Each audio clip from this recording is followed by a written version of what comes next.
வணக்கம். ஆகாஷ்வாணி புதுச்சேரி செய்திச் சுருக்கம் வாசிப்பவர் வாசுகி சந்திரசேகரன். இந்தியாவிற்கும் பாகிஸ்தானுக்கும் இடையிலான போர் நிறுத்தம் நேற்று முடிவடைந்ததாக கூறப்படும் செய்திகளை இந்திய ராணுவம் நிராகரித்துள்ளது. இருநாட்டு இயக்குநர் ஜெனரல் அளவிலான பேச்சுவார்த்தைகள் கடந்த 12ஆம் தேதி நடைபெற்றன.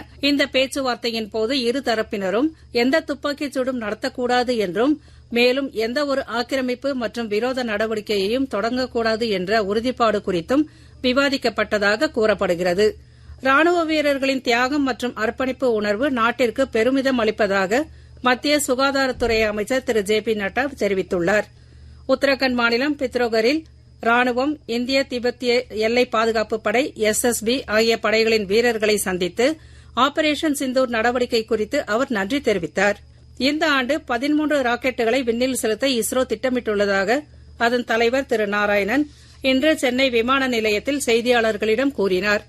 மேலும் PSLV C-16, C-61 ராக்கெட் தோல்விக்கான காரணங்களை ஆராய குழு அமைக்கப்பட்டுள்ளதாகவும் மாதந்தோறும் தொடர்ந்து ராக்கெட்டுகள் செலுத்தப்படும் என்றும் அவர் தெரிவித்தார். ஜம்மு காஷ்மீர் ரியாசி நகரத்தில் நேற்று ஆபரேஷன் சிந்தூரின் வெற்றியை கொண்டாடும் வகையில் திரங்கா பேரணி நடைபெற்றது. இப்பேரணி இந்திய ஆயுதப் படைகளின் துணிச்சலுக்கும் நாட்டின் ஒற்றுமைக்கும் எடுத்துக்காட்டாகும் என்று பாதுகாப்பு அமைச்சகம் தெரிவித்துள்ளது. தமிழ் கலாச்சாரம் மற்றும் கலையை பாதுகாக்க சமுதாய அமைப்புகள் ஆதரவளிக்க வேண்டும் என்று தமிழக ஆளுநர் திரு RN ரவி கேட்டுக் கொண்டுள்ளார்.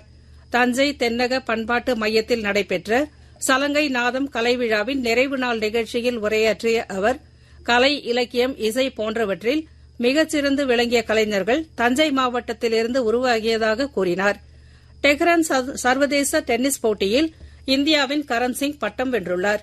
ஈரானில் நடைபெற்ற இப்போட்டியின் ஆடவர் ஒற்றையர் பிரிவில் அவர் 7-6, 6-2 என்ற செட் கணக்கில் ரஷ்யாவின் அலெக்சாண்டர் லெபனோவை வென்றார். இத்துடன் இந்த செய்திச் சுருக்கம் நிறைவு பெறுகிறது.